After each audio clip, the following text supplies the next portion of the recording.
సాయి గారు, నేను యుఎస్ నుంచి వచ్చాను. మీకు తెలుసు కదా, that I have a channel, Guruji's channel, YouTube channel, and there are about 9,000 people that are there, and they would like to know from you, as a very close devotee of Guruji, some of the things that you would like to share with the audience. Okay. So, first, tell us your name and how long you've been with Guruji, and what brought you to Guruji. Inka last learnamo, how Guruji's, the devotion that you have towards Guruji, how those roots penetrated into your heart, so you have the kind of faith that you have. You need to let us know. Okay? ఈ questions third మొదలు పెడతాం మనం. Go ahead, sir. Shri గురుభ్యో నమః. శివానంద పరబ్రహ్మణ్యే నమః. నా గురు అధికం సత్యం, నా గురు అధికం తపః. నా పేరు బండారు సాయినారాయణ. ఇక్కడ శివానంద గురు కల్చరల్ ట్రస్ట్లో ట్రస్ట్ మెంబర్ని. శివసేవా సంఘం గురుగారు పెట్టిన దాంట్లో కూడా నేను మెంబర్ని. ఇక్కడ గురుగారి గురించి మాట్లాడమన్నారు, కానీ గురుగారి గురించి మాట్లాడే అంత స్థాయి స్తోమత నాకు లేదు. కానీ నాకు జరిగిన సంఘటనలు, నాకు గురుగారు ఎలా పరిచయం అయ్యారు అది అనుకుని మాట్లాడమన్నారు. నాకు గురుగారి మొదటి పరిచయము 1988 మహాశివరాత్రి రోజు పరిచయం అయ్యారు. దానికంటే ముందు కూడా శివరాత్రి కంటే, మహాశివరాత్రి కంటే ముందు షిరిడి వెళ్ళాము మేము ఫ్రెండ్స్తోని. షిరిడిలో గురుస్థానం దగ్గర మా ఫ్రెండ్ వాళ్ళ సిస్టర్ గురువుగారు, మా గురువుగారు ఉన్నారు, శివానందమూర్తి గారు ఉన్నారు, వారిని పరిచయం చేస్తాను మీకు, నువ్వు తప్పకుండా రావాలి, షిరిడి బాబా ఎలానో గురుతత్వం అంతా ఒకటే అని వారు చెప్పడం జరిగింది.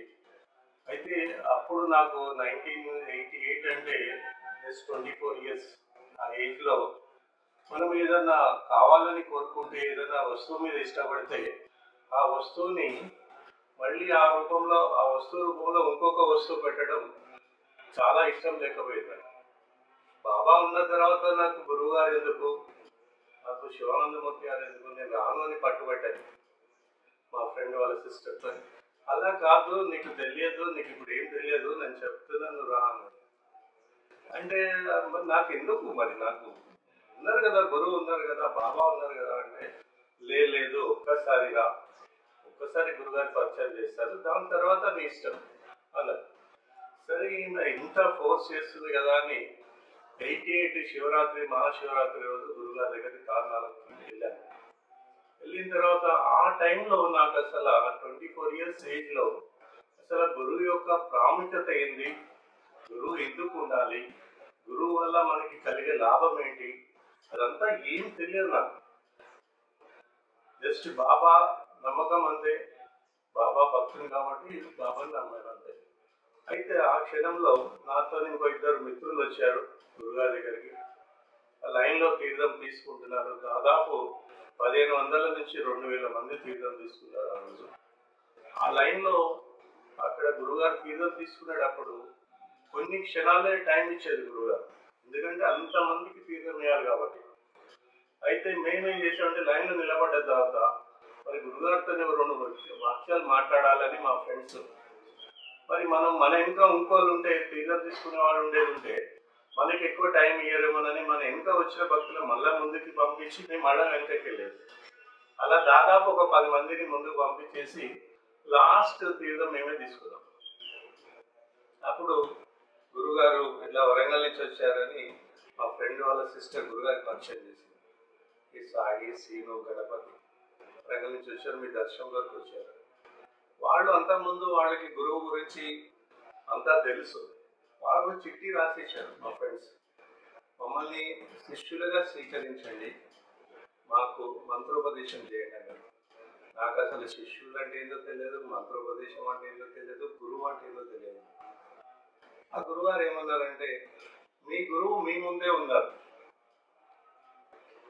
మళ్ళీ చూస్తున్నారు అని చెప్పారు. మాకు అర్థం కాదు, మీ గురువు మీ ముందే ఉన్నారంటే గురుగారు ముందే ఉన్నారు కదా, అంటే మీ గురువు నేనే అని చెప్పడం. అలా చెప్పి పంచాక్షరి మంత్రం వెంబడే చెప్పేశారు.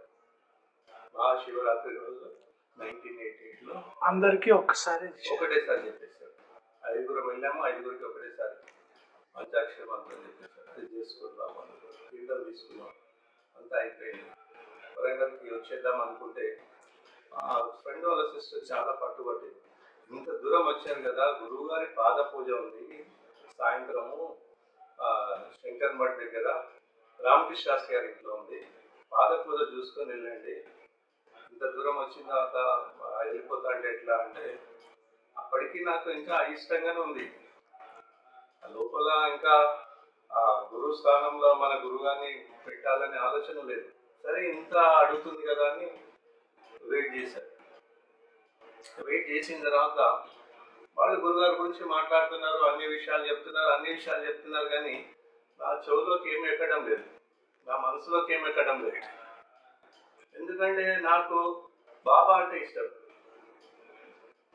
కాబట్టి నేను ఎట్లా యాక్సెప్ట్ చేస్తాను, బాబా ప్లేస్లో గురుగారిని ఎట్లా యాక్సెప్ట్ చేస్తాను, ఆ మనసు యాక్సెప్ట్ చేయటం లేదు. అయితే నేను అప్పుడు అనుకున్నాను లోపల, నా ఫ్రెండ్స్తో కూడా ఏం చెప్పలేదు. ఏమనుకున్నా అంటే, మా ఫ్రెండ్ వాళ్ళ సిస్టర్ గురువు గారు గురుతత్వం ఒకటే కాబట్టి ఇద్దరు ఒకటే అని చెప్పారు కదా. అయితే గురుగారు మాట్లాడే మాటల్లో షిరిడి బాబా మాట్లాడిన మాటలు గురుగారు ప్రసంగంలో వచ్చేది ఉంటే అప్పుడు నేను గురువుగా స్వీకరిస్తానని నా లోపల నేను అనుకున్నాను. అంటే మీరు లోపల నుంచి టెస్ట్ చేశారు గురువు గారు, అంతేనా? అది నాకు ఏం తెలియదు, అది పరీక్షనా, అది ఏంటా, మరి ఇంకోటి ఏంటా, నాకు ఆ లోపల నా మనసులో కూడా ఆ ఆలోచన రావడం కూడా నాకు తెలియదు. నేనేమి ప్రిపేర్ అయ్యి లేను. ఆ టైంలో అలా అనిపించింది. సరే ఈవినింగ్ పాద పూజ అయింది, గురుగారు స్పీచ్ మాట్లాడారు. మాట్లాడిన తర్వాత ఆ మాటల్లో బాబా భక్తులతో మాట్లాడిన మాటలు వచ్చాయి. పరిప్రశ్న అని ఆ వర్డ్ కూడా క్లియర్గా నాకు గుర్తుంది ఇప్పటికీ. పరిప్రశ్న బాబా చెప్తారన్నాడు. బాబా భక్తుడు గురువు దగ్గర పరిప్రశ్నయ్యా అన్నాడు. వినయంతో మళ్ళీ అడుగుతూ ఉంటేనే తెలుస్తుంది. ఆ వర్డ్ గురువు గారు ఆ సంభాషణలు రాగానే కన్ఫర్మ్ అవుతుంది. గురుతత్వం ఒకటి, రూపాలు వేరైనా తత్వం అనేది ఒకటి, గురుతత్వం అని అప్పుడు బాగా రూఢిగా నమ్మకం కుదిరింది. ఆ నమ్మకం కుదిరేలాగా కూడా గురుగారే చేశారు. అది ఆ విధంగా గురుగారి పరిచయం అయింది. దాని తర్వాత భీమిలికి వెళ్ళడం, భీమిలిలో గురుగారి పూజలు అటెండ్ అవ్వడం. నాకు ఏ పారాయణం చేయలేదు, ఏ చరిత్రలు చదవలేదు, దత్తాత్రేయ చరిత్ర చదవలేదు, షిరిడి బాబా చరిత్ర చదవలేదు, ఏమీ తెలియదు. గురుగారు అంటే గురుగారు అంటే ఏం నాలెడ్జ్ లేదు నాకు, గురువు అంటే ఏంటి. గురుగారితోని అలాగా అనుబంధం ఏర్పడ్డది. గురుగారు వరంగల్ వచ్చినప్పుడల్లా రావడం, గురుగారికి ఆ టైంలో గురుగారి మీద ఎంత ప్రేమ ఏర్పడ్డదంటే అది చెప్పరానంత ప్రేమ ఏర్పడ్డది. ఇంత అంత ఏం లేదు. ఆయన మీకు ఏం చేశారు అంత ప్రేమ కలగడానికి? లేదు, అదే తెలియదు నాకు. అదే ఒక మాయలాగా, అంటే మాయ అని కూడా అనలేం దాన్ని, కానీ ఆ ఇష్టం లోపల నుంచి ఏర్పడేది. బాహ్య రూపం కాదు, బాహ్య శరీర సౌందర్యం కాదు, దుస్తులు కాదు, ఆయన మాటలు కాదు. ఒక ఫాదర్ లాగా, ఒక మదర్ లాగా, ఫాదర్ని మదర్ని ఎట్లా ప్రేమిస్తాము, ఆయనని వస్తున్నారు అనగానే మన కుటుంబంలో ఒక ఫాదర్ వచ్చేలాగా అట్లా ఏర్పడేది, లోపల నుంచి ఏర్పడేది. అది తెలియగానే మీరు అక్కడికి వచ్చేసేవాళ్ళు. అంతే. గురుగారు వస్తున్నారు వరంగల్ కంటే ఆఫీస్ లీవ్ పెట్టేయడం. ఆఫీస్లో జాబ్ చేసాను నేను, పోస్టల్ డిపార్ట్మెంట్లో. లీవ్ పెట్టేసి నా బట్టలు కూడా తీసుకొని గురుదాంకి వచ్చేసేది. గురుదాం నుంచి బయటికి వెళ్ళబుద్ధి కాకపోయేది. అందరు ఫ్రెండ్స్ అనేది. గురుగారు వచ్చారు, అభిషేకం చేశారు, తీర్థం తీసుకున్నారు, అందరు వెళ్ళిపోయారు కదా, నువ్వేం చేస్తావు అక్కడ కింద కూర్చొని ఏం చేస్తావు అనేది నా భార్య కూడా అడిగింది. తీర్థం తీసుకున్నావు అయిపోయింది కదా, ఆఫీస్కి వెళ్ళొచ్చు కదా. నాకు ఎక్కడ వెళ్ళాలని గుర్తేవాడు. అప్పటికి సెల్ ఫోన్స్ కూడా లేవు, ఓన్లీ ల్యాండ్ ఫోన్స్. ఒక్క క్వశ్చన్ ఇక్కడ, మీరు ఇందాక ఇప్పుడు 2 సార్లు తీర్థం అని చెప్పారు, తీర్థం అని. ఆ తీర్థము గురువుగారు అభిషేకం, శివాభిషేకం చేసిన తర్వాత ఆ వాటర్ మీకు ఇస్తున్నారు, అదేనా తీర్థం అంటే మనం మీరు చెప్పేది? అంతే అంతే. ఓకే. గురుగారు నిత్య రుద్రాభిషేకం చేసుకునేది. అంత ముందు కూడా సంధ్యావందనం చేసుకొని కిందకి వచ్చేది. సంధ్యావందనం చేసినప్పుడు కూడా తల్లి విభూతి పెట్టేది మాకు అందరికి పైన. ఆ టైంలో ఎంతమంది ఉన్నారో అంతమందికి పెట్టేది. తర్వాత కిందకి వచ్చి మళ్ళీ నిత్య రుద్రాభిషేకం చేసుకుని ఆ తీర్థం ఇచ్చేది. తీర్థము, విభూతి, ప్రసాదం ప్రతి ఒక్కరికి 3 సార్లు. ఫస్ట్ తీర్థం, తర్వాత విభూతి, తర్వాత ప్రసాదం, అట్లా వేల మందికి నిరంతరం ఇస్తూనే ఉండేది. ఈ క్వశ్చన్ ఎందుకు అడిగానంటే, మనకి చాలా కొత్త వాళ్ళు మనకి గురువుగారికి దర్శనం కోసం తహతహలాడుతున్నారు. వాళ్ళకి గురువుగారు ఏం చేస్తున్నారు, ఏం చేశారు, అందరికి వచ్చిన వాళ్ళందరికీ ఎలా సౌకర్యంగా బ్లెస్సింగ్స్ ఎలా ఇచ్చేవాళ్ళు, అది తెలియాలని చెప్పి మిమ్మల్ని ఇది అడిగాను. అయితే ఆ రూపంలో ఏమి ఇచ్చేదంటే గురువుగారు ఘోర మరిచిన వరప్రదాతం. ఆయనకి బయట మనము తీర్థం తీసుకునే ముందు 10 మంది లైన్లో ఉన్నప్పుడు వెనుక 10 మంది వెనుక ఉన్నప్పుడు మనం అన్ని ఏవో కష్టాలు ఉండేవి. ఇంట్లో ప్రాబ్లమ్స్, ఆఫీస్లో ప్రాబ్లమ్స్, బిజినెస్ ప్రాబ్లమ్స్ ఉండేవి. అవి చెప్పుకుందామని వెళ్ళి తీర్థం తీసుకున్న తర్వాత బాగున్నావా బాబు అనేది గురువుగారు. అయ్యా బాగున్నాను అనేది కదాస్తలేదు గురువుగారు. మరి ఈ 10 ప్రశ్నలు ఎటు వెళ్ళినాయి, 10 సమాధానాలు ఏంటి, అవన్నీ తెలియదు మనకి. ఆ తీర్థం ఇచ్చిన టైంలో ఆ ప్రశ్నలకి జవాబులు ఆ తీర్థం రూపంలో వచ్చేది వస్తువులకి. అవన్నీ సాల్వ్ అయిపోయాయి. ఆ ప్రాబ్లమ్స్ అన్ని 11th అవర్ దాకా ఆ ప్రాబ్లం సాల్వ్ కాకపోయేది. 12th అవర్లో ప్రాబ్లం అయ్యేది. అది ఒకసారి నేను గురుగారిని అడిగాను, ఏంటయ్యా మరి నాకు ఈ కష్టం ఉంది, 24 అవర్స్లో 9:30కి నేను ఒకరికి డబ్బులు ఇవ్వాలి, 9 o'clock వరకు కూడా నాకు డబ్బులు దొరకలేదు, 9:25కి డబ్బులు దొరికేది. అంటే ఇదంతా ఎందుకు చేస్తున్నా బాబు నీకు అంటే, టెన్షన్ ఉంటేనే అటెన్షన్ ఉంటుంది అన్నది గురుగారు. టెన్షన్ ఉంటేనే అటెన్షన్ ఉంటుంది. ఆ డబ్బులు ఇవ్వాలని మనకు తెలియకపోతే హాయిగా నిద్రలో గురు స్మరణ మర్చిపోతాము, అన్ని మర్చిపోతాము, లౌకిక ప్రపంచంలో అన్ని విషయాలలో ఇరుక్కోపోయి హాయిగా నిద్రపోతాం. ఆ చిన్న టెన్షన్ పెడతారు అన్నట్టు గురుగారు. ఆ చిన్న టెన్షనే, ఆ టెన్షన్ పెద్ద టెన్షన్ కాదు. ఆ టెన్షన్ నిద్ర రాకుండా భయపడేంత టెన్షన్ పెట్టారు. చిన్న టెన్షన్ ఇచ్చి ఆ టెన్షన్ కొరకు టెన్షన్ ఇస్తారు. మరి గురువుగారి దగ్గరికి వచ్చేవాళ్ళు గురుతత్వం గురించి తెలుసుకునే వాళ్ళు స్పిరిచువల్ నీడ్స్ తోటి వస్తారు యూజువల్గా. మీరేమో ఇప్పుడు చెప్పింది వరల్డ్లీ డిజైర్స్ ప్రాబ్లమ్స్ ఉంటే గురువుగారు దగ్గరికి వస్తే తీరుస్తారు అని చెప్పారు. ఈ రెండింటికి కొంచెం డిఫరెన్షియేట్ ఉంది కదా. ఓకే, సో మనం కోరికలతో వెళ్ళొచ్చా, లేకపోతే గురువుగారికి తెలిసిపోతుందా, ఎట్లా? ఇక్కడ గురువుగారు ఏమన్నారంటే, నేను మీకు గురువుని కాదురా, మీకు ఫస్ట్ తల్లి తండ్రి తర్వాతనే గురువులు అన్నారు. ఎందుకు చెప్తున్నానంటే, ఇక్కడ గురువులు ప్రతి ఊర్లో గురువులు ఉంటారు, ప్రతి రాష్ట్రంలో గురువులు ఉంటారు, ప్రతి దేశంలో గురువులు ఉంటారు. వాళ్ళంతా కూడా మార్గాన్ని చూపించే గురువులు మటుకే. అది గురువుగారి దగ్గర ఉన్నదే చెప్తున్నాను నేను.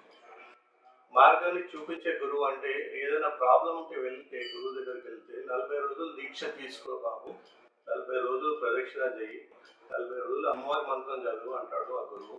అంటే ఆ మంత్రం చదివిన తర్వాత ఆ మంత్ర శక్తి, ఆ మంత్ర బలము మళ్ళీ నువ్వు చేసే ఎంత భక్తి శ్రద్ధతో చేస్తేనే అది ఫలిస్తుంది. కానీ ఇక్కడ నేను అలా కాదు. ఫస్ట్ నీకు తండ్రి. నేను తండ్రి అంటే మన ఇంట్లో తండ్రి ఇంటి ఫ్యామిలీ మొత్తానికి సరిపడా ఏది అవసరాలు ఉంది అవన్నీ సమకూరుస్తారా లేదా చూసుకుంటారు. తల్లి కూడా ఏది అవసరం అన్ని చూస్తుందా, అలాగా నేను ఫస్ట్ నేను. కాబట్టి నీ ఏ ప్రాబ్లం ఉన్నా ఏది ఉన్నా కూడా నేను చేసిన తపోధనం జ్ఞానధనం వల్ల నీకు ఏదో మాయమంత్రాలు చెప్పి నేను ఇట్లా తీసి ఇవ్వటం కాదు బాబు, నీ కొరకు నేను తపస్సు చేశాను. నా దగ్గర వచ్చే భక్తుల కొరకు నేను తపస్సు చేశాను. మనిషికి మనిషి నమస్కారం చేస్తేనే వృధా కాదన్నారు గురుగారు. దేవతలకి సర్వదేవత నమస్కారం కేశవం ప్రతిరక్షతి అని అంటారు. అది కాదు, సర్వదేవత నమస్కారం కాదు, సర్వ నమస్కారం అన్నారు గురుగారు. దాన్ని కరెక్ట్ చేశారు. మనిషికి మనిషి నమస్కారం చేసిన ప్రతి మనిషిలో ఉన్న ఈశ్వరుడు రిసీవ్ చేసుకుంటారు. అలాంటప్పుడు ఒక నమస్కారమే వేస్ట్ కాదన్నప్పుడు గురుగారు నిత్యము హోమాలు యజ్ఞాలు యాగాలు ఎంత చేశారు. వారు కారణ జన్ముడు. ఆయనకు అవసరం లేదు అదంతా. రాముడు ఎలా అయితే మానవ రూపంలో అవతరించారు, కృష్ణుడు ఎలా అయితే మానవ రూపంలో అవతరించారు, శివానందమూర్తి గారు కూడా ఈశ్వర అవతారం, పైనుంచి వచ్చిన అవతారం. కాబట్టి వారికి అవసరం లేదు. అదంతా తపోధనం అంతా కూడా మన కొరకు తపస్సు చేసి దాచిపెట్టారు. కాబట్టి అందుకని నేను అంత నమ్మకంగా చెప్పగలుగుతాను. మనకి ఏ పని కావాలన్నా కూడా మనలో పుణ్యం లేకున్నా కూడా ఆ పని అయ్యేలా చేస్తున్నారంటే ఆ పుణ్యము ఆయన సంపాదించి పెట్టారు. ఇందులో ఒక మాట చెప్పారు గురుగారు, ఏంటంటే ఆ ఎట్లా పుణ్యం సంపాదించి మనకి ఇస్తారు అన్నదంటే, గురుగారు ఏమన్నారంటే మాటల సందర్భంలో, రోడ్డు మీద పోయే పిచ్చివాడికి కూడా ముక్తిని ఇస్తానరా నేను అన్నారు. అంటే దాని అర్థం ఏంటి? మరి ముక్తి కావాలనుకుంటే దానికి ఒక క్వాలిఫికేషన్, దానికి ఏదో కథ, తపస్సు, సాధన ఇవన్నీ ఉంటాయి కదా. మరి గురుగారు ఏంటి ఆ రోడ్డు పోయే మీద పిచ్చివాడు అంటే ఆ కనీసం ఓం నమ శివాయని కూడా ఒక నామస్మరణ కూడా చేయడు కదా, ఎలా ఇస్తా అన్నారు అని మనకి డౌట్ రావచ్చు. దానికి ఏంటంటే గురుగారు ఏం చెప్పారంటే, వాడికి ముక్తికి ఇవ్వడానికి ఎంత అవసరమైన సాధన ఉన్నదో అంత సాధన నా జేబులో ఉన్నదా అన్నారు. కాబట్టి వాడికి ముక్తిని ఇవ్వాలనుకున్న సాధన నా దగ్గర ఉంది కాబట్టి ఈ సాధన వాడికి ఇచ్చేసి వాడికి ముక్తిని ఇస్తాను. కాబట్టి అలాగా గురువు గారు యాజ్ ఎ ఫౌండర్. కాబట్టి అక్కడ మనకు సందేహం లేదు. మనం ఏదైనా అడగచ్చు. నా బిడ్డ పెళ్లి కావాలని అడగచ్చు, నాకు బిజినెస్ కావాలని అడగచ్చు, నాకు ఉద్యోగం కావాలని అడగచ్చు. అవన్నీ గురుగారి దగ్గర తీరినాయి మాకు అన్ని. ఓకే, ఇప్పుడు ఇంకొక క్వశ్చన్ అడుగుతాను. గురుగారు ఎప్పుడు ఇక్కడ అంటే వచ్చేవారు, నెలకి ఒక 10 days అన్నా ఉండేవారు. కానీ గురుగారు ఇక్కడ లేనప్పుడు మీ భావాలని, మీ కోరికల్ని ఆయనకి ఎలా కన్వే చేశారు అంటే, నేను నిజంగా అడగాల్సిన క్వశ్చన్ ఏంటంటే, Guruji's farm is not available at this point. So would you please tell the other people how you are able to communicate the apps to the absent form at Gurudham in the way you are describing right now. చెప్పండి. అయితే మాకు ఆ టైంలో మాకు ఏమనిపించేదంటే, గురుగారు వెళ్ళిపోయేటప్పుడు ఒక ఎలాగుందంటే, ఒక కోడలు తల్లిగారి ఇల్లు వదిలేసి అత్తగారింటికి వెళ్ళేటప్పుడు ఎలా ఏడుస్తుందో అలా ఏడ్చాము గురుధాం వెళ్ళిపోయేటప్పుడు. అంటే ఆ ఎగ్జాంపుల్ చెప్పరాగా చెప్పాను కావచ్చు, కోడలు అత్తగారని, కానీ అంత లోపల నుంచి ఏడుకొచ్చాడు గురుగారు. వెళ్ళిపోతుండే ఒక తల్లి బిడ్డను వదిలేసి వెళ్ళిపోతున్నట్టు. మరి వెళ్ళిపోయిన తర్వాత మళ్ళీ మరుక్షణం ఏమనిపించేదంటే, గురుగారు ఫోటో చూడంగానే ఏదో తెలియని ఆనందం, చెప్పరాని ఆనందం. ఆయన నవ్వుతూ ఉండేది చూసి, అదే నేను ఇక్కడే ఉన్నా కదా.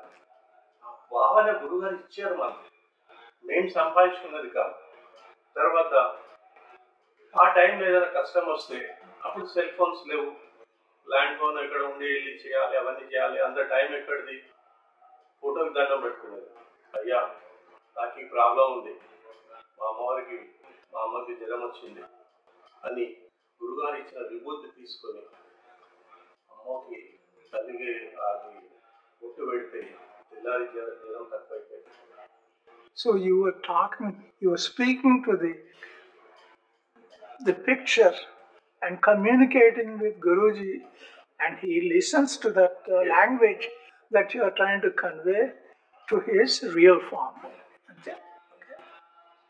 ఆ ఫోటోకి చెప్పి పెట్టిన తర్వాత గురుగారు మళ్ళీ నెక్స్ట్ విజిట్లో గురుగారు వస్తే ఇలా చెప్పారు, ఇలా అయ్యా మా ఇంట్లో ఆ అమ్మకి జ్వరం వచ్చినప్పుడు విభూతి పెడితే తగ్గింది, మా ఇంట్లోనే కాదు మా పక్కన 3 ఇళ్ళ తర్వాత వేరే నా ఫ్రెండ్ వాళ్ళ మదర్కి కూడా జ్వరం వస్తే నేను వెళ్ళి పెడితే తగ్గింది, మరి వారు మిమ్మల్ని చూడలేదు కదా గురుగారు, మీరంటే ఎవరో తెలియదు అంటే గురుగారు ఏం ఆన్సర్ చెప్పారంటే, ఒట్టు పెట్టిపించుకునే వాడికి నేను తెలిసినా తెలియకున్నా వారికి నమ్మకం ఉన్నా లేకున్నా పెట్టేవాడికి నమ్మకం ఉంటే చాలా పనిచేస్తుంది.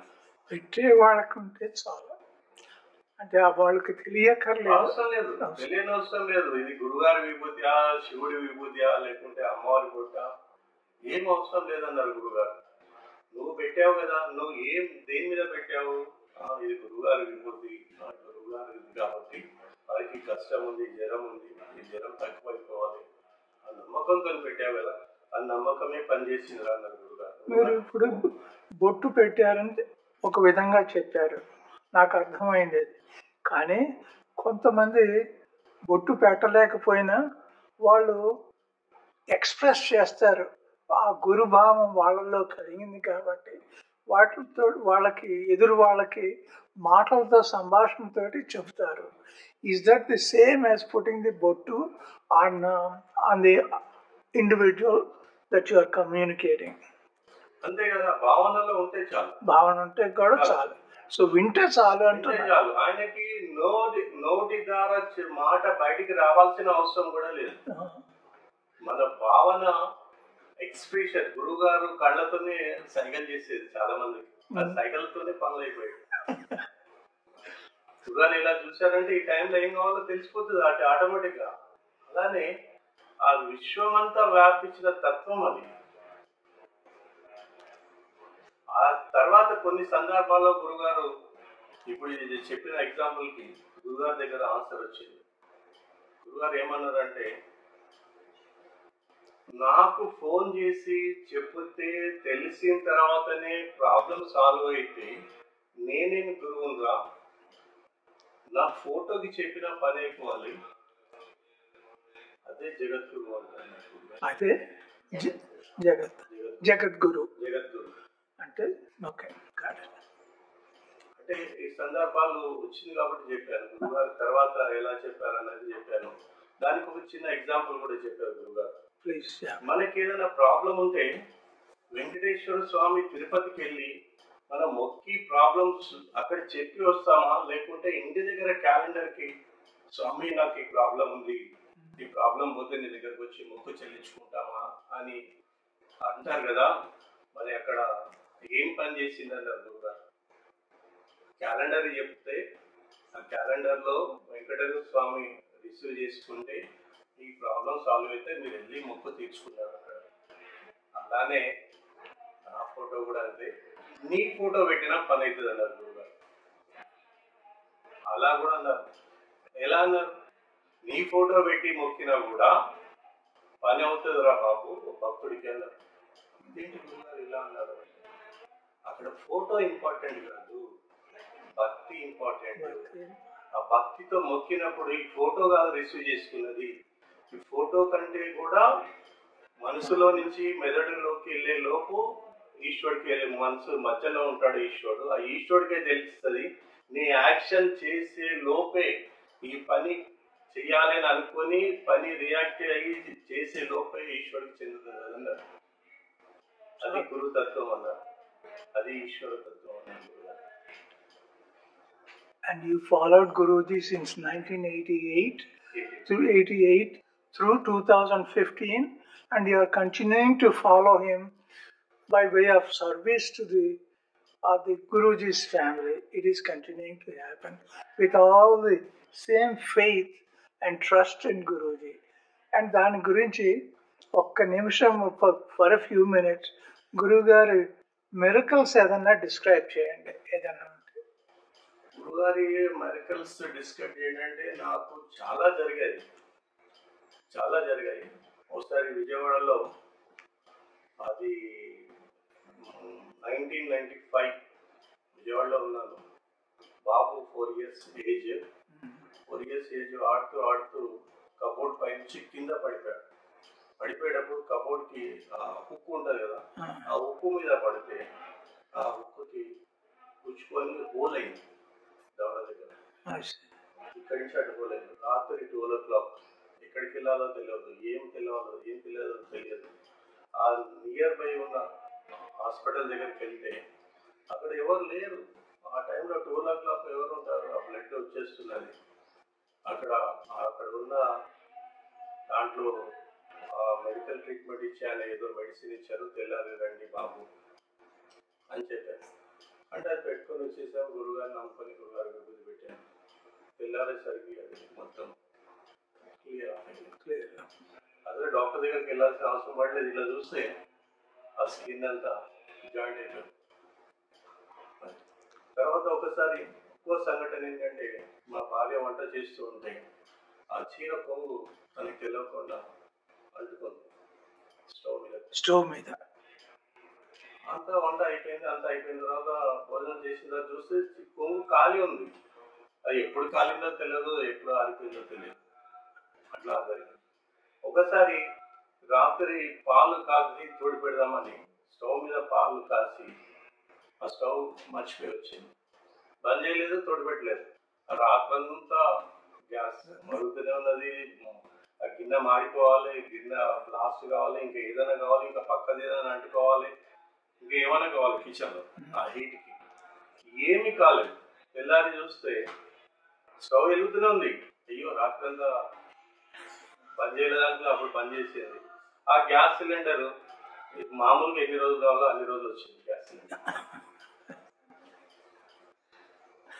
అంటే ఆయన నమ్ముకున్న భక్తుడికి, ఆయన నమ్ముకున్న వ్యక్తికి ఆయన సర్వము ఆయనే చూస్తుంటాడు. ప్రతి క్షణము కంటికి రెప్పలాగా చూస్తుంటాడు. ఇంకోసారి ఒక చిన్న ఇన్సిడెంట్ అయింది. నేను కిరాయి ఇంట్లో ఉన్నాను. అక్కడి నుంచి ఓన్ ఫ్లాట్ కొనుక్కున్నాను. షిఫ్ట్ అయ్యేటప్పుడు అక్కడ కదంబం చెట్టు ఉంది.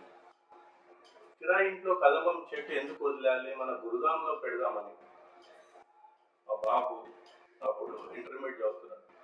హోండా బైక్ మీద కదంబం చెట్టు ఒక ప్లాస్టిక్ కవర్లో పెట్టుకొని హోండా మీద పెట్టుకొని వస్తున్నాడు గురుధాంకి.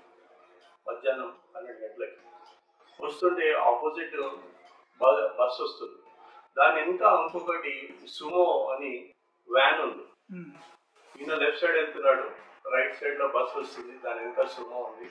ఆ బస్సు ఓవర్టేక్ చేయడానికి సుమో వాడు 120 స్పీడ్ లో రైట్ సైడ్కి వచ్చేసాడు. బాబుకి ఏం చేయాలో తెలియలేదు. బాబుని గుద్దేశాడు. 10 feet ఎగిరి పడ్డాడు బాబు. బైక్ హ్యాండిల్ మొత్తం బెండ్ అయిపోయింది, అయింది. అందరూ భయపడ్డారు. ఆ సుమో డ్రైవరు, ఆర్టీసీ డ్రైవర్ అందరూ భయపడ్డారు. అసలు బాబు బతుకున్నాడా లేదా. హ్యాండిల్ చూస్తే ఇంత పడి 5 నిమిషాలకి తనంతట తనే లేచి కూర్చున్నాడు. కూర్చున్న తర్వాత నేను సరే ఏం చేద్దాం, భీమ్లీకి ఫోన్ చేశాను. ఫోన్ చేసిన తర్వాత ఏం కాలేదు బాబుకి, ఒక నార్మల్గా దగ్గరున్న హాస్పిటల్కి ఒకసారి చూపించి ఇంటికి తీసుకెళ్ళిపోయి ఏం కాలేదని అనుకున్నాను. ఆ మర్నాడు ఆ తర్వాత విజిట్ లో గురుగారికి, అయ్యా ఇంత పెద్దగా డ్యామేజ్ అయింది కదా, మరి హ్యాండిల్ ఏమో విరిగిపోయింది, ఇక్కడ చేతికి ఇంత క్రాషెస్ రాలేదు, ఇంత బ్లడ్ రాలేదు, ఇదంతా ఏంటి గురుగారు, నాకు ఏం తెలియడం లేదంటే గురుగారు ఏమన్నారంటే, ప్రతి క్షణము ఈశ్వరుడు నీతో ఉన్నాడని తెలియడం కొరకు ఈ సంఘటన కాదు. ఈశ్వరుడు కాపాడాడు. ఆ టైంలో ఈశ్వరుడు ఉన్నాడు. ప్రతి చుట్టూతా నీకు బుల్లెట్ ప్రూఫ్ లెక్క ఈశ్వరుడు ఉన్నాడు. హ్యాండిల్ అంత ఆ ప్రొటెక్షన్ మీకే కాదు, మీ ఫ్యామిలీలో ఉన్న వాళ్ళందరికీ ఆ ప్రొటెక్షన్కి ఆ నిదర్శనం అని మీకు చెప్పారు. కాబట్టి ఆయన గురించి చెప్పాలనుకుంటే ఒక రోజు సరిపోదు, ఒక 1 year సరిపోదు, ఒక జీవితం సరిపోదు. ఆ మెరికల్స్ అనేటి ఆటోమేటిక్ గా జరుగుతాయి అన్నారు గురుగారు. ఇంకొక ఇన్సిడెంట్, చిన్న ఇన్సిడెంట్ చెప్తాను. ప్లీజ్ చెప్పండి. ఒకసారి మద్రాస్ లో మీటింగ్ ఉండే, నాకు ఆఫీస్ మీటింగ్ ఉంటే మద్రాస్ వెళ్ళాను. నాకు రిటర్న్ జర్నీలో